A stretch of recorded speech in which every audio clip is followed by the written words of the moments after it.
നമ്മുടെ ചുറ്റുപാടുമുള്ളതിൽ ഏറ്റവും കൂടുതൽ കോംപ്ലിക്കേറ്റഡ് ആയിട്ടുള്ള ഇഷ്യൂസ് ഉണ്ടാകുന്നത് പുരുഷന്മാരിലാണ്. ഇപ്പം നമുക്ക് കേട്ട് കേട്ട് കേട്ട് കേട്ട് എല്ലാവരും കേട്ട് കേൾവിയുള്ളത് പെട്ടെന്ന് ആണുങ്ങളിൽ അറ്റാക്ക് വരുന്നു അല്ലെങ്കിൽ മരണപ്പെടുന്നു എന്നുള്ളതാണ്. എന്തുകൊണ്ടാണ് പുരുഷന്മാർക്ക് ഇത് ഉണ്ടാകുന്നതെന്ന് ചോദിച്ചു കഴിഞ്ഞാൽ അവരെ ശ്രദ്ധിക്കാറില്ല. അതാണ് ഏറ്റവും വലിയ. പിന്നെ രണ്ടാമത്തെ കാര്യം, അവർ ട്രീറ്റ്മെൻറ്റ് റിലേറ്റഡ് ആയിട്ടുള്ള കാര്യങ്ങൾ ചെക്ക് ചെയ്യാറില്ല. ഒരു ഹോസ്പിറ്റൽ എടുത്താൽ പോലും ഏകദേശം 70% സ്ത്രീകളായിരിക്കും വന്ന് പോകുന്നത്, അവർ ചെക്ക് ചെയ്യുന്നതും ട്രീറ്റ്മെൻറ്റ് എടുക്കുന്നത്.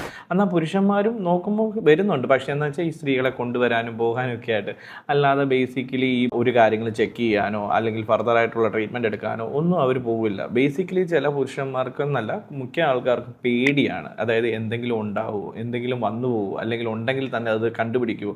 അത് കഴിഞ്ഞാൽ ഈ പറഞ്ഞ പോലെ അവർക്ക് സ്ഥിരമായിട്ട് ചിലപ്പം മദ്യപിക്കാൻ പറ്റില്ല, പുകവലിക്കാൻ പാടില്ല, അല്ലെങ്കിൽ ഇഷ്ടപ്പെട്ട ആഹാരം കഴിക്കാൻ പറ്റത്തില്ല, യാത്ര ചെയ്യാൻ പാടില്ല, ഇങ്ങനെയുള്ള റെസ്ട്രിക്ഷൻസ് വരുമോ.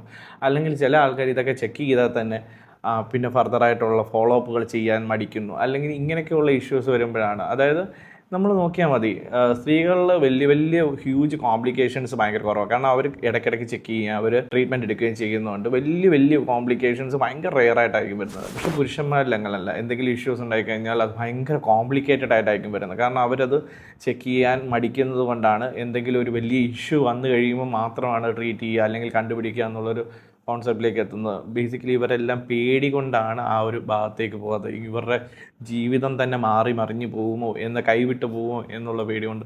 അതുകൊണ്ട് ഒരിക്കലും നിങ്ങൾ അങ്ങനെ ചെയ്യരുത്. എല്ലാവരും ഹെൽത്തി ആയിട്ടിരിക്കുക, സേഫ് ആയിട്ടിരിക്കുക. നിങ്ങൾക്ക് വേണ്ട എല്ലാ ഗൈഡൻസും ഞങ്ങൾ തരുന്നതായിരിക്കും. നിങ്ങൾക്ക് എന്തെങ്കിലും ഹെൽപ്പ് വേണമെന്നുണ്ടെങ്കിൽ ഞങ്ങളെ കോൺടാക്റ്റ് ചെയ്യുക. എല്ലാവരും സേഫ് ആയിട്ടിരിക്കുക.